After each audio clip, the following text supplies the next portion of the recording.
All right, so I wanted to share this piece by Rav Shimon Schwab in his Sefer Mein Bish Shoeva, and it's I think a little bit unique in that we'll see it's like a very long piece. It goes on for five, and actually I think there's one more small piece that goes into the sixth page. I didn't get in here, but it's uncharacteristically long, and um, and it's interesting how he put this together because it's not all the Shtickle Torah. It's a letter that he wrote after he puts a Shtickle Torah. And then we'll see um, a letter that he wrote and some responses, and it's going to take a little bit. I think we'll try to figure out what exactly he was bothered by as he builds this. So we'll see this as we go forward. But just as a preface, it's not all the Torah. There's actually different things that are going on within this one piece. When So, did he live? sorry, what was it? When did he live? Oh, so he was born in Europe, and he left I think before the war, and ended up getting a positions here. And again, history is never my strong suit, but he ended up he had a couple of different positions as a Rav. He was a Rav in Baltimore, I believe, for a while. And then he became Rav of, I think, of Breuer's in Washington Heights. As he had a strong Yekish background.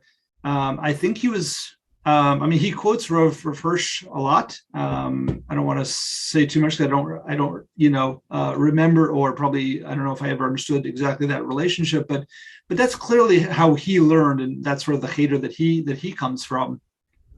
He was only nifter, I think, in the 90s. So this came out. This sefer came out. It's published by Art Scroll. I think it was one of their first like all Hebrew, Sfarim that they published, and again, probably in the mid '90s or something is when it came out.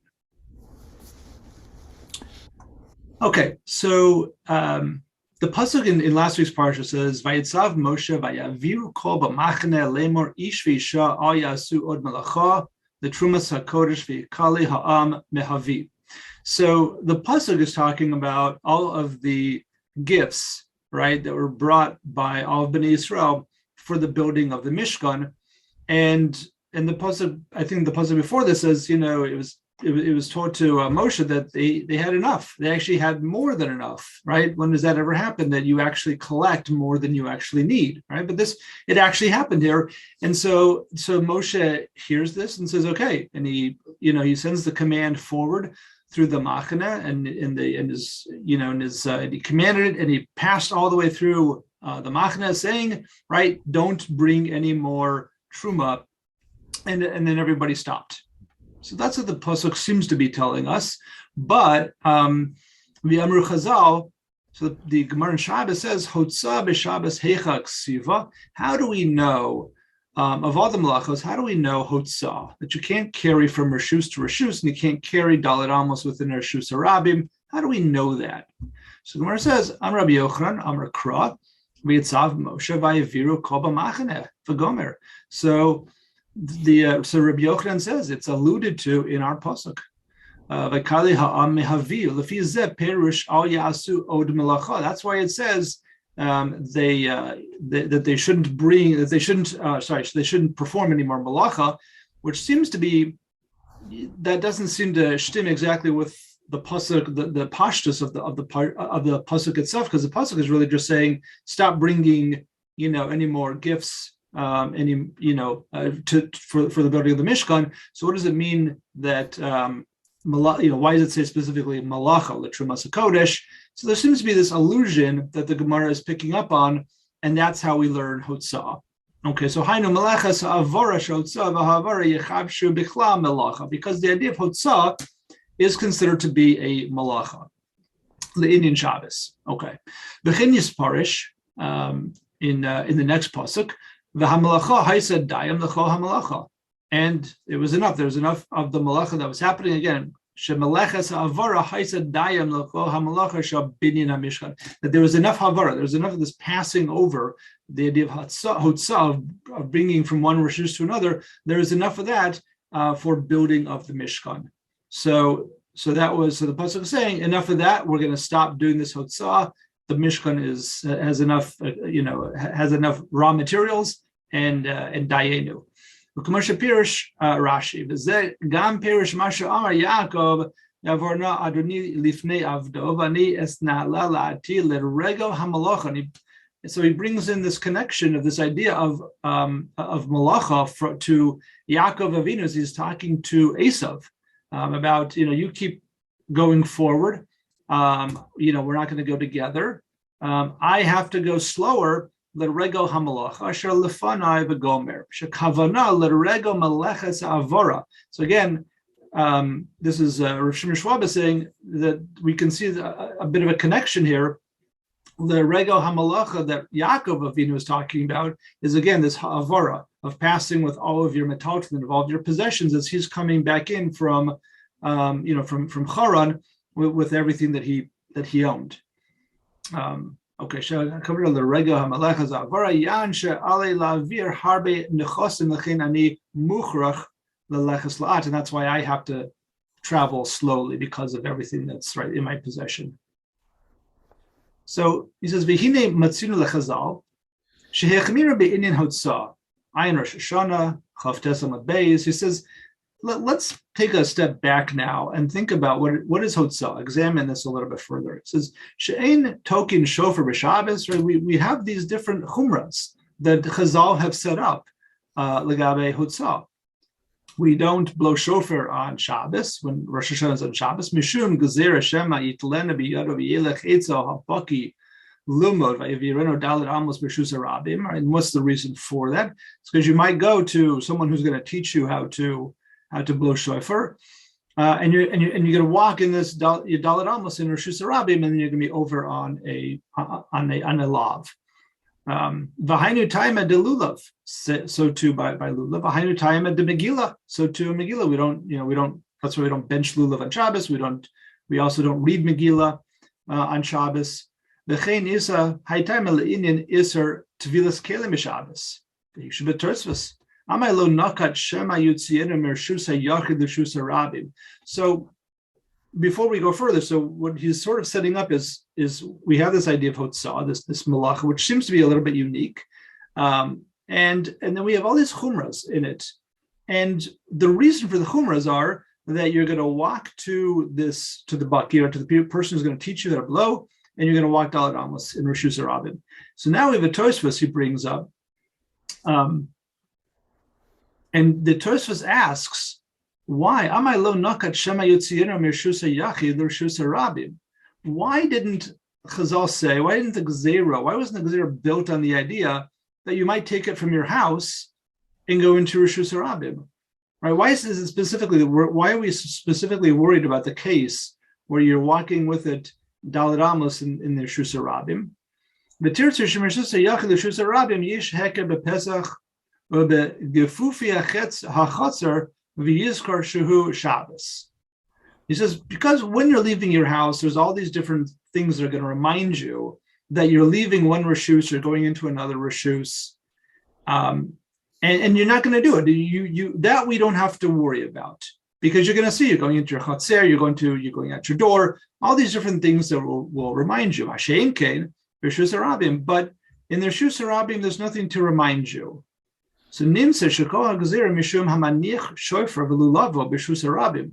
In other words, what Rav Shimon Schwab is getting to with this question is that it seems to be the case that Chazal were making this gezerah for is that you leave whatever the object, whatever it is, whether it's about a shofar, whether it's a lulav, a megillah, you left it in the Reshus Harabim, and now we're concerned that you're going to go back into the Reshus Harabim, you're going to pick it up, you're going to walk dalet amos with it in the Reshus Harabim. So he says, "V'lechora hadavar tamua." Like, this doesn't make any sense.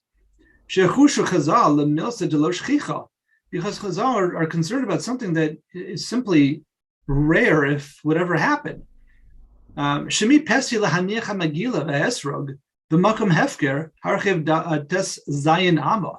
Who fool is going to leave their Megillah or their Esrog in no man's land, right? Anywhere that anybody can pick it up right? We're talking about we understood what a Reshus Harabim is because we can picture like major expressways or, or big streets or, who's going to leave in the middle of that? If something that has to be Tes Zayin Amud wide, Vidashim Barabim, and all these people are walking and to step on it or the car's going to run it over or whatever. Ubishvilo, Yakru Chachamim Mitzvahs Deraisa Shoshofer Velulav. This is because of him. That's why Chachamim are making this gezerah and they're mevato are uprooting a mitzvah deraisa of shofar lulav. I'll be proud to meet lefi das rishonim she'en reshus harabim ela im shishim ribu ovrim bo b'chol yom. Or if you're going to go according to those deos, that it has to be right 60 riva, 600,000 people traveling along this path every day. Right, that doesn't seem to be like this. This case should probably never ever happen. We have a clause that we say that if it's not something that's common to happen, if it's something that's very rare, then lo gazru bein rabbanan, they're not going to make a gezerah. So he's asking a very sharp question here. Why, what is the purpose for this gezerah? And again, it's all about this interesting melacha that we're talking about of hotzah. So he says, "Velule de mistafina nira she melechas hotzah he yotzis min haklal." So he says, let's examine what is hotzah exactly. And he says, it's a unique melacha. She hotzah he melacha grua sheko hamelachos b'chol makom. So he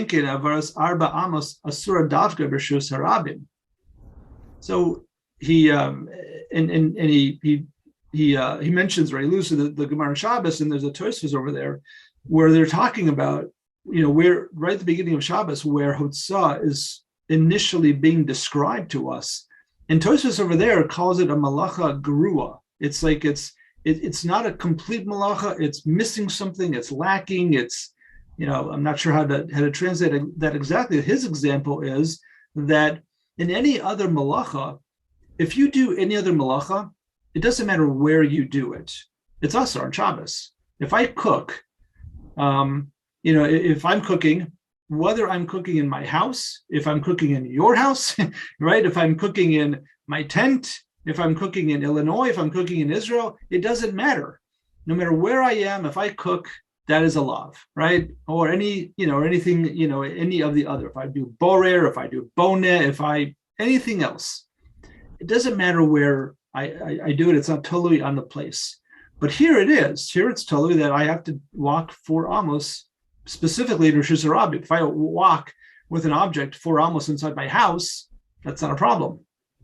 It's l'chachila, right? There's no problem. Or he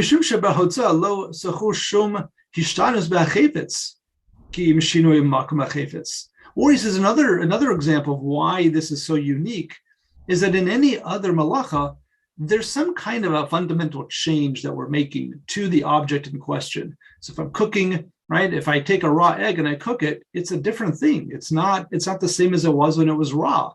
If I build something, it's not the component parts anymore. Now it's a complete object. If I weave, if I sew, all these different things, right? We're fundamentally changing things. Here, all we're doing is moving the same object. It doesn't change. The object doesn't change. You're just changing the place that it's found.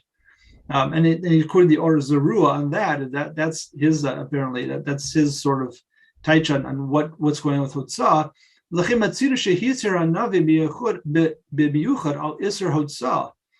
Yirmiyahu says we see is like specifically trying to warn the people about the subtleties of Hotzah. He says, you can't carry on Shabbos. You can't carry things out or bring things out from your house on Shabbos.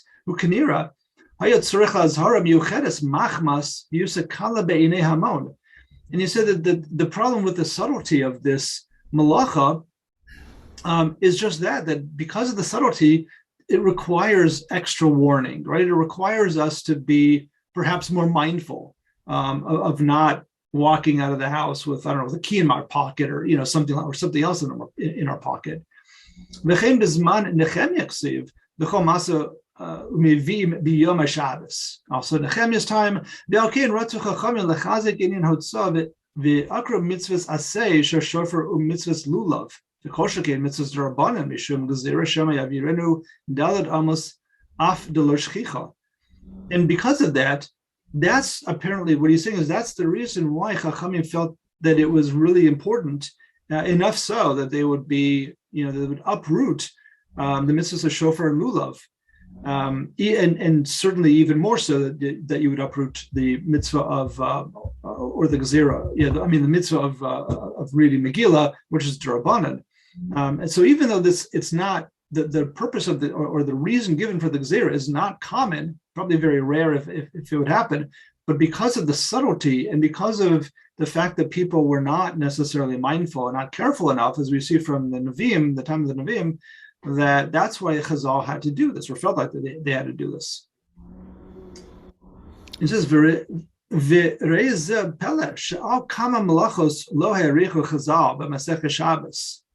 now he's going to ask you even a further question, though, as we continue to examine what's really going on here.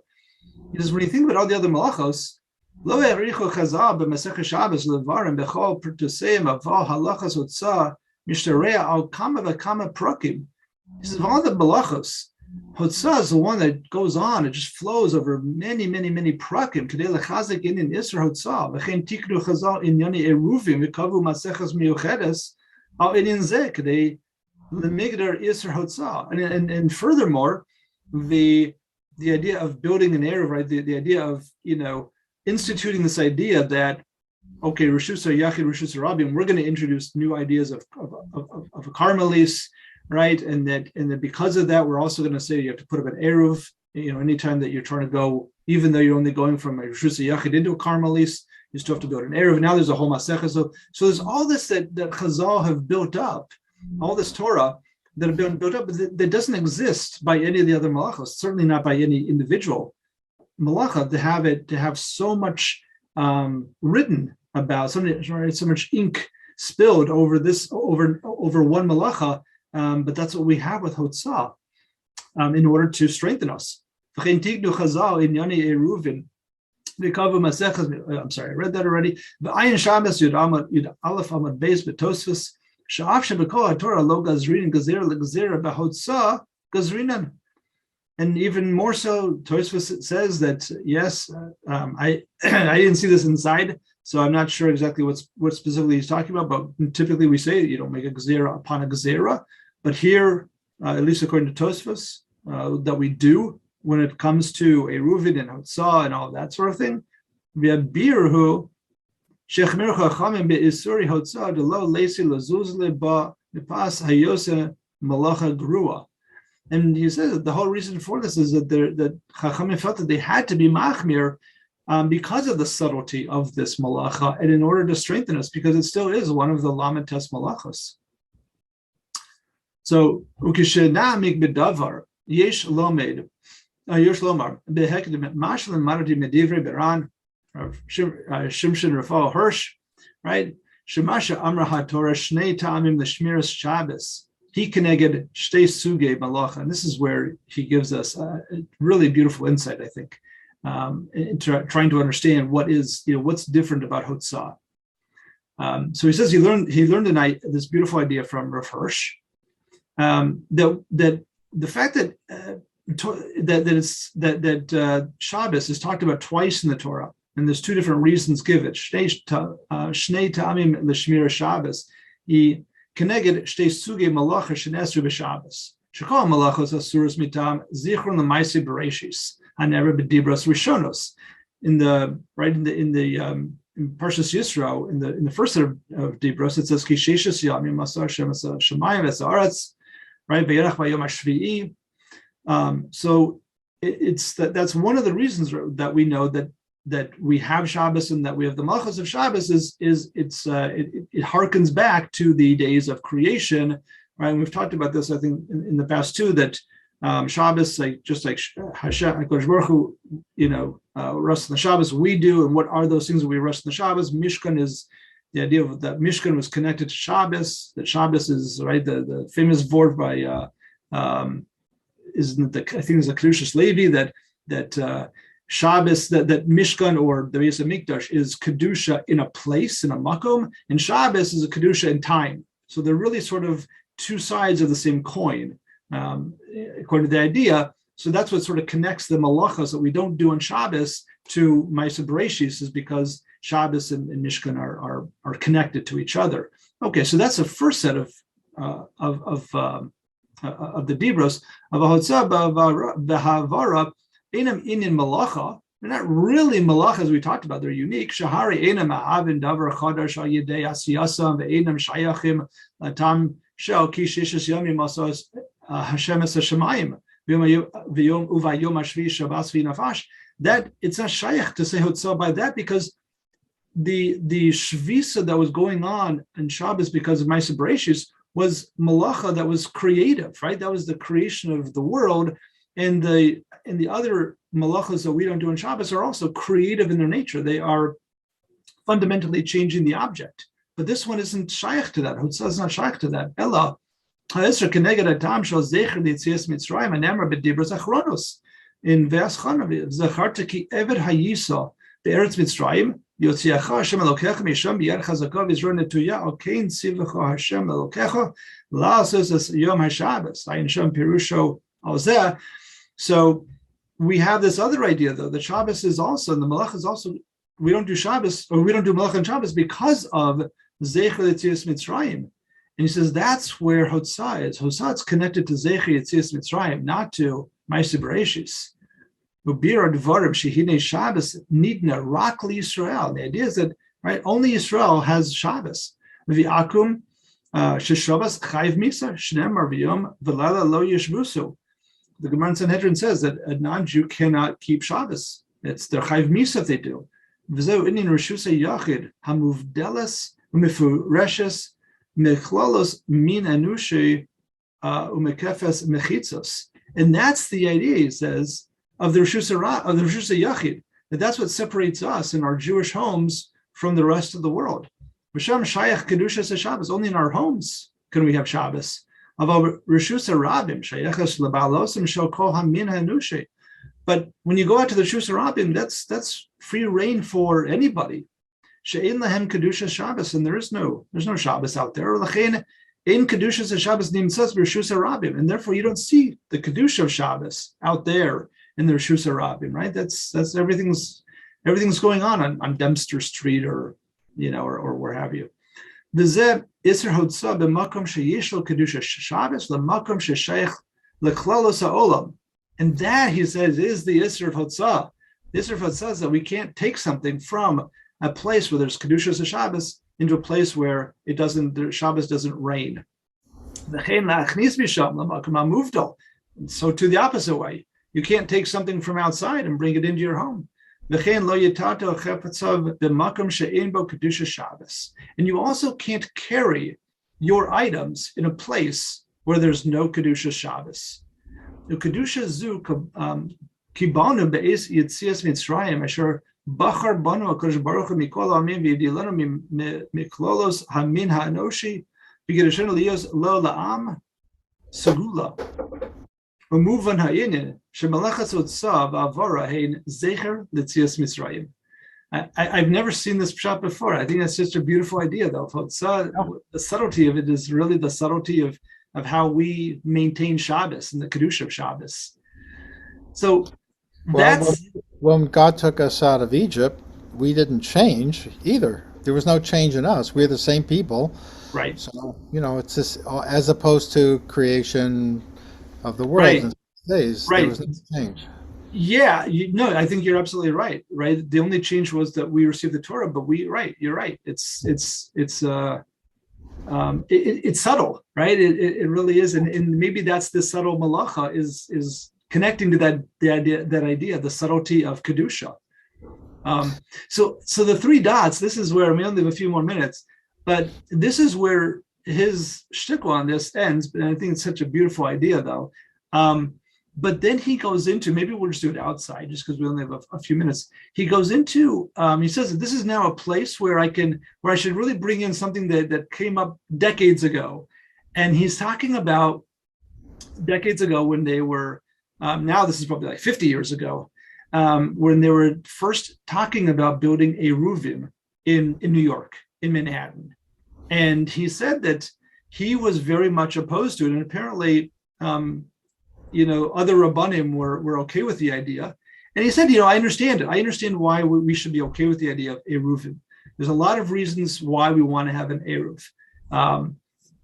But he said that he had his concerns and he brings them up and he says he has three concerns. One is that the idea, just like what we were talking about, the idea of Eruv becomes very subtle. And you have to, and he said, my first concern is, what about the people who really don't understand? Like they're Shomer Shabbos, but they have limited knowledge and learning and understanding. What are they going to understand that the Eruv stops here? And if I cross the Eruv, there's no more Eruv. And now I'm crossing with stuff in my pockets or whatever, and I might come to do actual melacha, not just rabbinic, but deraisa. He said, that's my first concern. His second concern was that apparently, at least all those decades ago, 50 years ago, the only way they were going to be able to create Eruvim in New York was by combining forces with the Reform and the Conservative. Maybe they had, somebody was telling me that maybe they had connections, like more civil connections into like the government there, the city, the whatever it was, the county, whoever it is, that the former community didn't have access to, and you'd have to get them to buy into the idea. And he said, we have problems. We can't just, there's other problems of doing that, of joining forces with non-frum, authorities in the Jewish world. So that was his second concern. And then he had a third concern that there's already this sort of push, 50 years ago, there was already this huge pushback against halachic authorities. And again, he said, understanding the subtleties of the nature of this, we don't want to enter into this problem of, it's just going to become a big joke, and they're going to make fun of it, and it's just going to become like we're just sort of putting gasoline on that fire. So he was opposed to it for three different reasons, and apparently, and I think he won out. He wrote a letter, and this is the letter that he wrote into, I think it's called Pardes. That's what it says, B'Yarchon Pardes. Maybe it was a monthly newsletter or something. I don't know. But he said that that after he wrote his letter into this periodical, it did get quashed, and so at least for that period of time. I mean, interestingly enough, today we have Eruvim everywhere. Times have changed, but it's interesting. I was thinking about why he felt so necessary to bring all of this in. It's like 3 pages worth, in. And it just seems like, he seems to be really trying to stress this idea of the subtlety of kedusha and how we really need to take it to heart, the mindfulness of what we're doing of the kedusha of Shabbos. So clearly he's trying to drive a point home, as he does this. So I just wanted to share that. I thought that was, it's a unique approach. Beautiful. Very, very nice.